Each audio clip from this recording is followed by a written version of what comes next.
What's happening, folks? Matt and Ryan here with the DFS 5-pack. Hopefully your Friday is off to a lovely start. You've got some wonderful plans for this weekend. First weekend with no NFL in several months, so I'm sure a lot of you guys are going to be searching with something to do for Sunday. Right? I was just thinking I was going to do like the crying face with no NFL, but hey, that's kind of just the signs of times moving on. We got spring coming up, and you know what that means. That means warm weather. It does. It also means a little bit of baseball. That'll be here eventually. Anyways, guys, before we talk about our DraftKings plays for the day, I want you all to scurry on over to Overlay Fantasy Sports. You can reach this website at the link below. They got a bunch of different NBA contests up already. I know we'll be breaking these bad boys down here in a little bit. Any luck in the $11 best win records contest last night, Belvin? Negative. It was more of one of those. Just didn't pick the right guys last night. I think I went 1-4, so at least I wasn't close at all. Sometimes, like, a bad night like that is just so much better than when you're close and you feel like, what if, player X didn't lose to player Z by half a point when you lose by that much and there's no stress about it. I'll take those losses over the close ones every day. Hell yeah, I was able to get to sleep early. I knew that was going to happen after I had been kind of talking all day yesterday, a little too cocky about how easy it was. So got a little bit humbled last night, but that's okay. The worst is, and I'm talking as a Packer fan, when your team, and you never expected them to win, goes into San Francisco and is down 150-0 at halftime, and you're like, oh, it's over, stressless, no worry about it. And then they do just enough to make you think that maybe there's a chance, only to have that door slammed in your face right away. And I hate those nights where you feel like your DFS game is done, and you do just enough to rally to kind of get into it, but you still end up with big fat zeros. That is the worst. And yes, that was the worst for you last week. So while there's no football this weekend, at least you won't have to deal with that garbage. Yeah, it is what it is. I never expected the Packers to have a chance. San Fran's good. I can't wait for the Super Bowl, though. It should be a real good one, man. I'm going back and forth on who I think is going to win, and that's always what you want. Definitely. We got a great defense going to get a great offense. We'll be watching that bad boy in about 9 days. In the meantime, guys, don't forget about that retweet contest. Go to my Twitter profile, retweet it. Let's get up to 100 tweets so we can give out $20. Then we'll run it back again and keep giving out more free money. And the 5-pack deal today is for people who want to be new monthly customers. The link to the website is below. Go sign up for a monthly membership. You get every single day of NBA. You get the detailed videos where we break down every single game. You get the write-ups at the end of the day. You get the Facebook updates and things like that. You will get $15 of that 30 sent back to your account right away within 24 hours, probably closer to 24 minutes. Can't beat it. Let's get it. Excited to talk over the slate with you today. Well, let's get into it, man. We got Memphis traveling to Detroit today, and there is a young man by the name of Morant that plays point guard for the Grizzlies that got a big-time price drop down today, down to $7K. Coming off a bad loss, it's a great bounce-back spot for Memphis, who has now dropped 2 in a row. If you're intimidated by the Pistons' defense, don't be. And I think one of the more important things to think about with Morant right now is prior to the blowout they're coming off of, he had been averaging 35 minutes per game over the previous 3. It looked like they've really taken the kids' gloves off of him and let him really start to play big boy minutes. I know they're probably monitoring their rookie, but now with Memphis having the potential to be a playoff team, I feel like there's a little extra motivation on their part to, continue to gel and get better as a team. And we've both been really impressed by how they have grown as a team, leaps and bounds.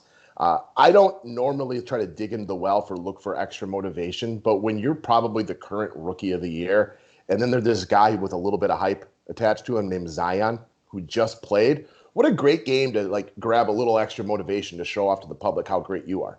I love it, man. I love it. I love that last point. Wasn't even thinking about it, but it's so true. And the other part to kind of take that a step further is Zion and Ja were teammates in AAU ball. They've known each other their entire lives. So if you don't think that, Ja is hearing all this stuff about Zion, I think you're mistaken.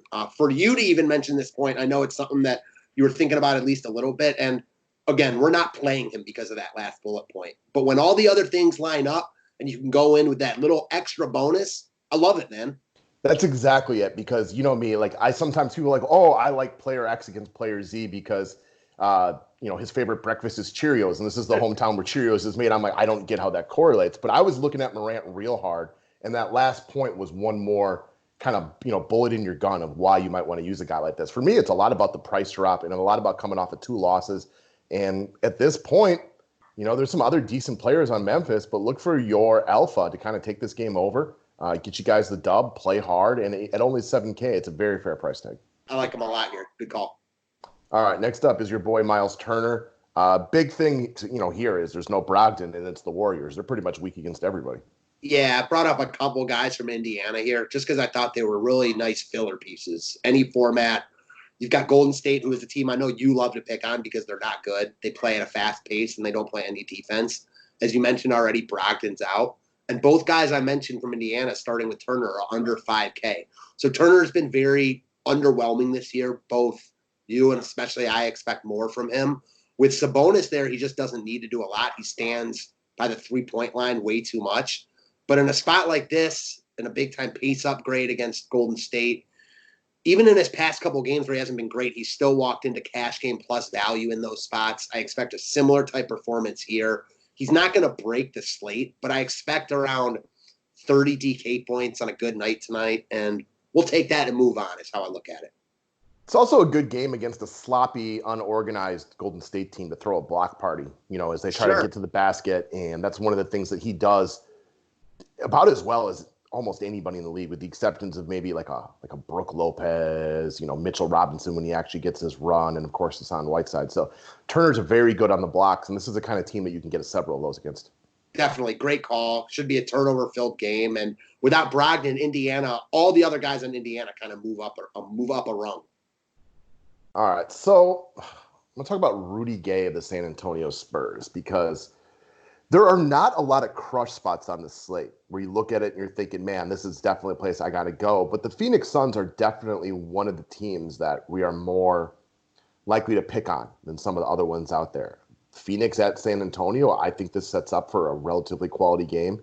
Rudy Gay missed a bunch of games, 3 games due to illness, and then he was eased back into the rotation last game out. I believe he only played 9 minutes. And it's the biggest reason why his price tag is all the way down to 3,700 when he's typically been up more in the 4 to 5K range on most nights. Now, Popovich has done this a million times, right? There's not a lot of coaches harder to predict their rotation. DeRozan and Aldridge are going to play big minutes. And then after that, Popovich will mess with everybody. So I'm not surprised by anything. Why I tend to think Gay works his way back into the rotation tonight for his typical 20 minutes or so, and that should be enough to produce some version of value against a Suns team that's relatively weak when it comes to giving up DFS points. It's also entirely possible that as the day progresses in classic NBA DFS fashion, we get better value that is announced due to the variety of injuries. We see it almost every single day. Even on 3-game slates like last night, it ends up coming out. Dwight Howard becomes a must-play, and when you got Trevor Ariza in your lineup, there's enough value that just to go around. So I don't look at him as a must, but I'm definitely looking at some cheaper Spurs to help me fill in early in the day. I couldn't agree with you more, man. Definitely a little bit of a tricky time picking guys I wanted to talk about because there weren't many crush spots on this slate, especially for a 10-gamer. You imagine you're going to open the slate and find guys, more guys that you want to play. That wasn't it for me. Hence why I brought up 2 guys on the Pacers. So I like this call a lot. It was definitely a guy I was looking at as a filler type piece. You don't know what to expect from him because of Popovich, so it's risky in that regard, but the risk is minimized by his $3,700 price tag. It's baked into that. So I'm with you 100% here. And also, do we think that all of a sudden, just out of nowhere, Popovich doesn't trust this guy? No. You know what I mean? He was legitimately sick, right? For sure. I mean, it's not like he's some superstar of all time, but Rudy Gay is a guy that's been around, and he's not going to just be benched for no reason. I'm with you. Exactly. We talked about Boban yesterday, and we clearly said there was a lot of risk both ways, but we have absolutely no idea what the coach wants to do with him. He ends up being a DNP. One of the reasons that we liked him if he thought we might play, but we were looking for him to start. I don't believe that Pop is only going to play this guy 9 minutes a game moving forward. Now, he's got a pretty deep bench that's filled with a lot of mediocre talent. But Rudy Gay is a veteran presence, and if the Spurs make a push for the playoffs here, it probably means a lot for them to make it and just at least get into the dance. You're going to continue to trust your veteran players. I have a feeling if it was decided that Rudy Gay were only going to play 9 minutes per game going forward, that he would ask his way out of there. And he would probably get it because he deserved better than that. Makes sense to me. All right, let's go over to the point guard from the Indiana Pacers, or one of 2 point guards in TJ McConnell. Excuse me. We got no Malcolm Brogdon tonight. Side note, Brogdon, I see, because obviously I'm a big Bucks fan, and there's a lot of people you see on social media complaining about the Bucks letting go of Malcolm Brogdon. Well, This was one of the things they were concerned about. He misses a lot of time. He does, man.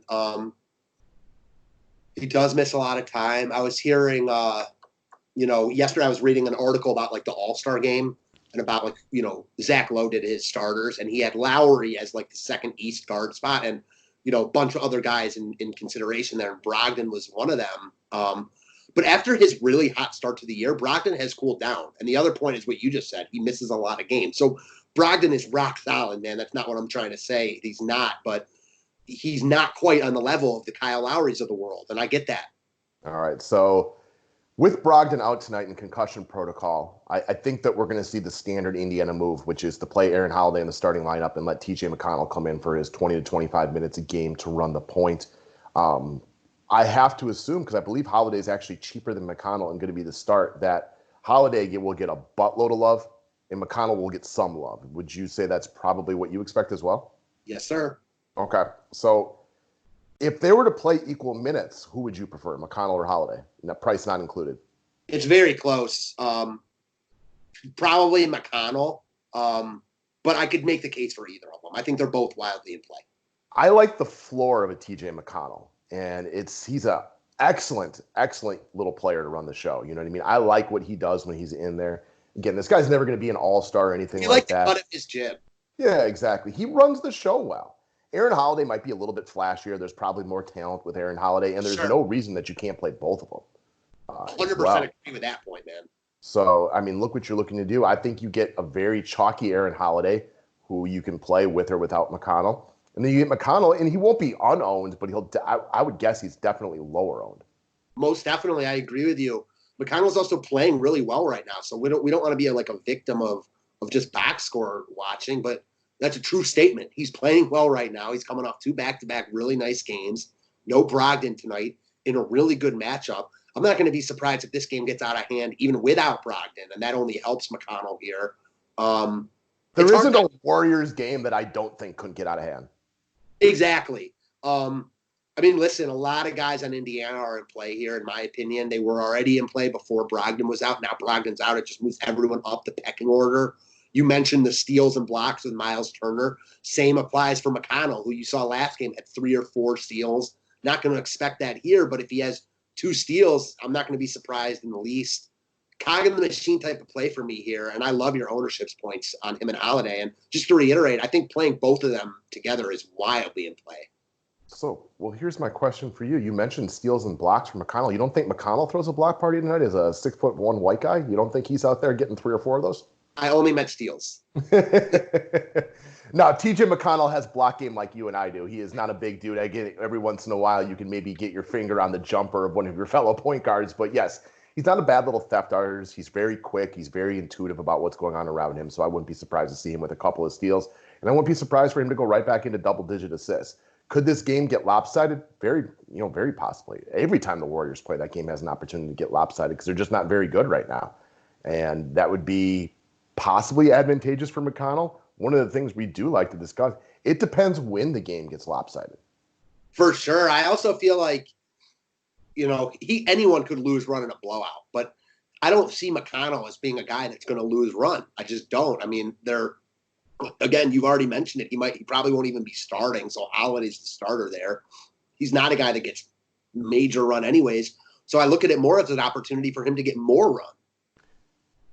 It doesn't necessarily mean more run, but I wouldn't think it meant less run. Exactly. We don't know, but I'm not like, if it blows out, he's going to lose run. He might lose run, but he might gain run. He might not have anything happen to him. We just don't know, but I'm not overly concerned about it as I would be with like a Brogdon. And it's also, if it's competitive, I still think he sees his 20 to 25 minutes. This guy only really needs about 18 minutes in order to provide value on about a 5K price tag. He's a good DFS player. He has the ball in his hand almost the entire time he's on offense while he's trying to do his distribution. He's aggressive. Smart. He's very smart. Yeah, he's crafty. He's savvy. He's the prototypical white point guard. He really is. Yeah, he's not dunking on anybody, though. I promise you that much. All right, guys, that's what we got today. Thank you very much. Thumbs up is always appreciated. Anything you can do to help spread us around YouTube. We got the baseball sale, which will continue for a little bit longer up on the website. That's a 30% off discount for anybody who signs up real early. All new monthly customers today will get half of their first month reimbursed within the day, if not within the hour.